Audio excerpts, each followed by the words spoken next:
Hey guys, welcome to Shanghai Auto Show and welcome to the new BMW i7 M70. The reason why we're here today, I'm here with Stefan Durak. He's the Senior Vice President for Connected Company at BMW, which means he's in charge of all digital things.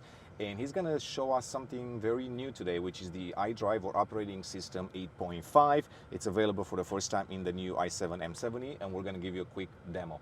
So Stefan, I'm gonna let you take it away. So what you see here is our brand new operating system 8.5. I think the main thing you see instantly, if you look at it, this is the main screen. You know, this is the top of the menu. So the upper thing you end up when you're pushing your home button, you're right up here. Okay, so it's like the startup screen, the home screen. Startup screen. And if you remember before, there was separate tiles. And you can swipe through the different tiles. Okay. And you know, the most important use case for our customers is actually to see a huge map. Maps, yeah, for sure. And on the other hand, you have certain preferences, what you want to operate. And we have taken a deep look what our customers are doing in the car. What are the main common use cases? So we have the possibility, if the customer agrees on the data, we can take a look at it, certainly anonymized, and we know what our customers are doing in the car. And what we found out, everyone wants to see a map. The other thing, everybody wants to have the entertainment stuff on top of it and telephone.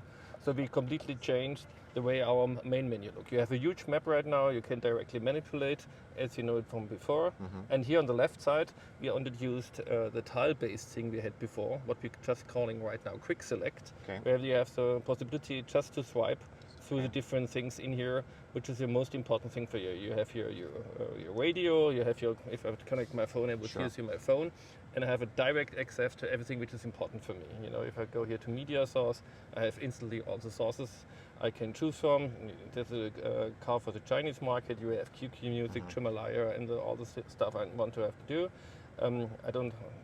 Now I have to pair my phone. Device, It's not phone yet, it's a typical thing what you can do, but you have direct access of everything on one click. And that's customizable, right? So you can customize your tiles basically. Yes, there's a certain pre-selection from the tiles, as you can see.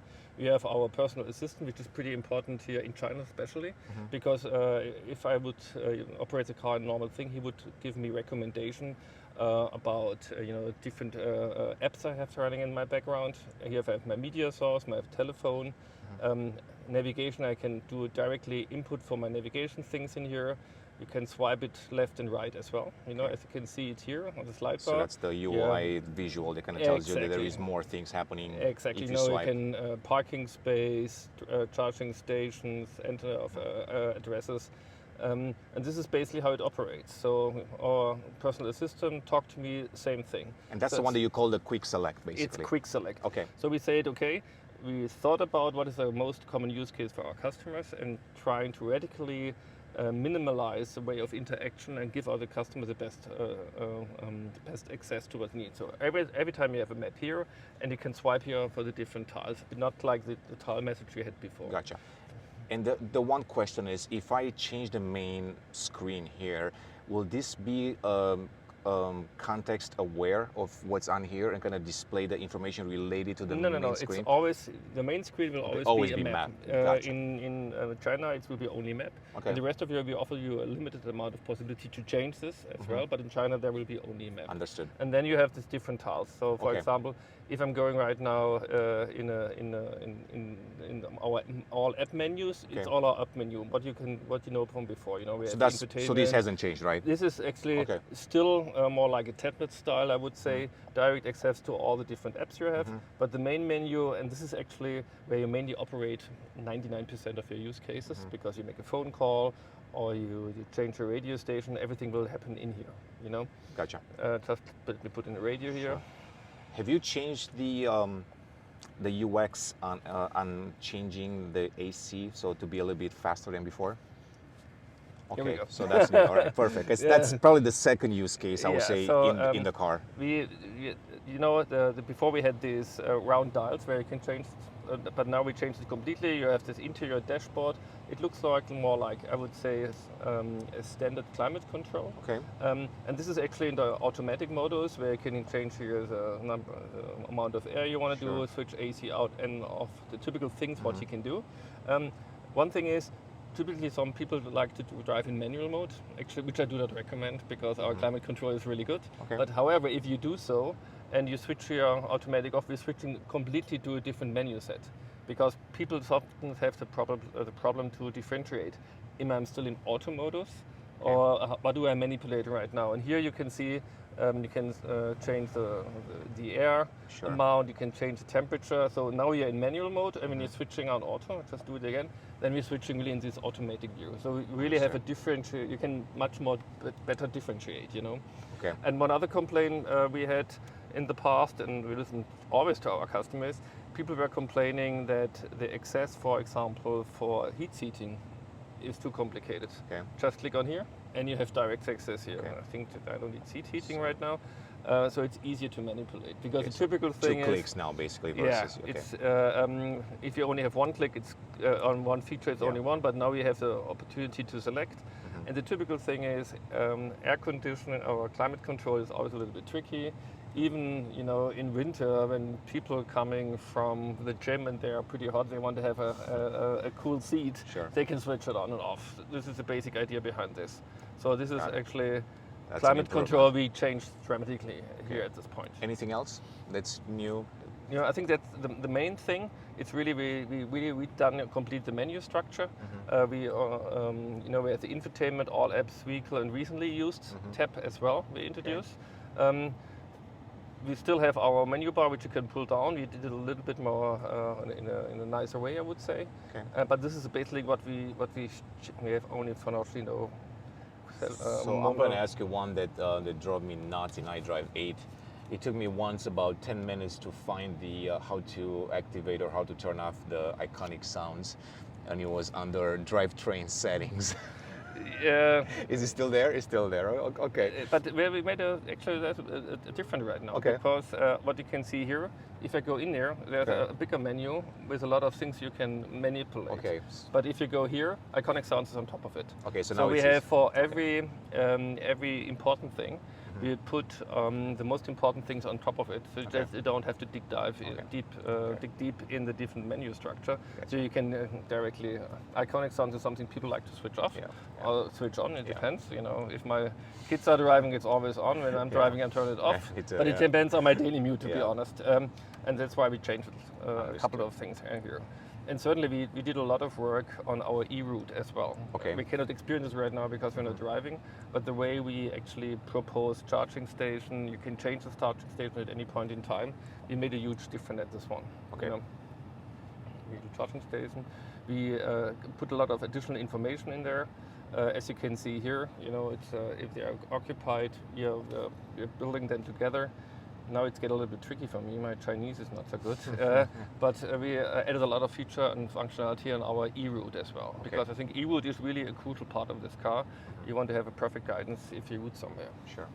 Okay, so now if we talked about the underlying code base, clearly we're on the Linux right now. So has the responsiveness of the system has improved? Did you see an improvement in performance as far as, you know, being more responsive, quicker to do certain things? So this is actually the base head unit what we're using in this car. It's exactly the same one we're using on the Android side as well. It's the exact same hardware. We had in the introduction side, we were starting from an Intel Atom performance, and now we switched to Qualcomm Snapdragon. So this head unit, the Linux head unit, this version, and the one in the IDC are both Qualcomm based with the latest version of it. So a little bit more snappier. It's much more snappier for sure, and certainly we do optimization all the time.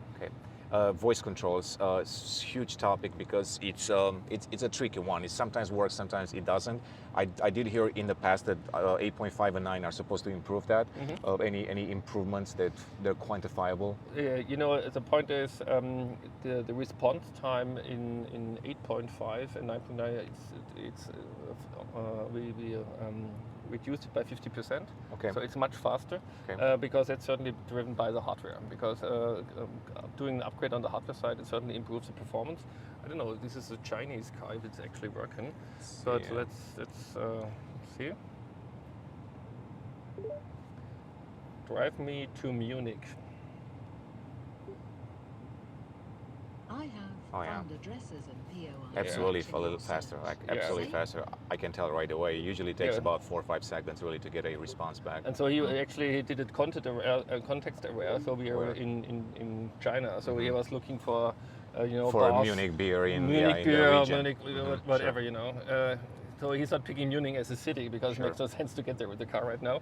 Yeah. But he is, as you can see on the speed, and as you can see Yeah. here as well, you know. Yeah, very responsive. If you see the responsiveness Yeah. on scrolling through the POIs. Sure.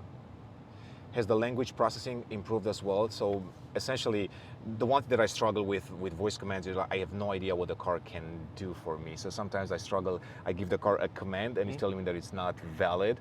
Is this one a little bit better as far as processing natural language? Yeah, what you see here is that you know if you're talking to the car, you can see actually he writes in my head-up display right now what he actually understood. Okay. So I can see the writing on this one.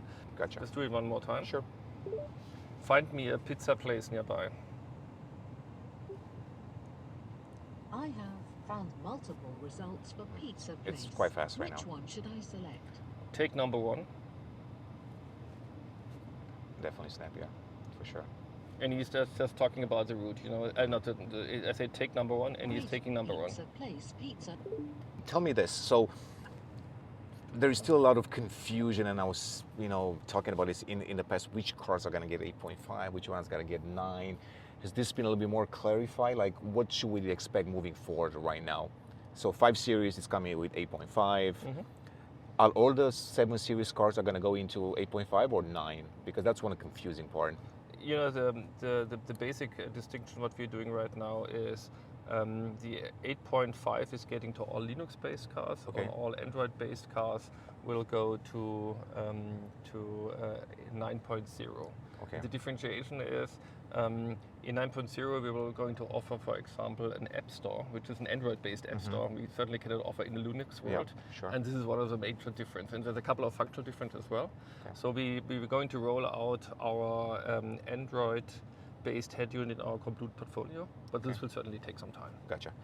All right, Stefan. Well, thank you so much. I really appreciate it. I guess we'll have a chance to play with this a lot more, especially in the i5. So For sure. we'll have a chance to do that. But thank you for now. And I guess I'm going to go try now the one in the X1 because it's a little bit different. So It's a different all right. one. Okay, sounds have good. fun with Thank you. that. Appreciate it. Thank you. you.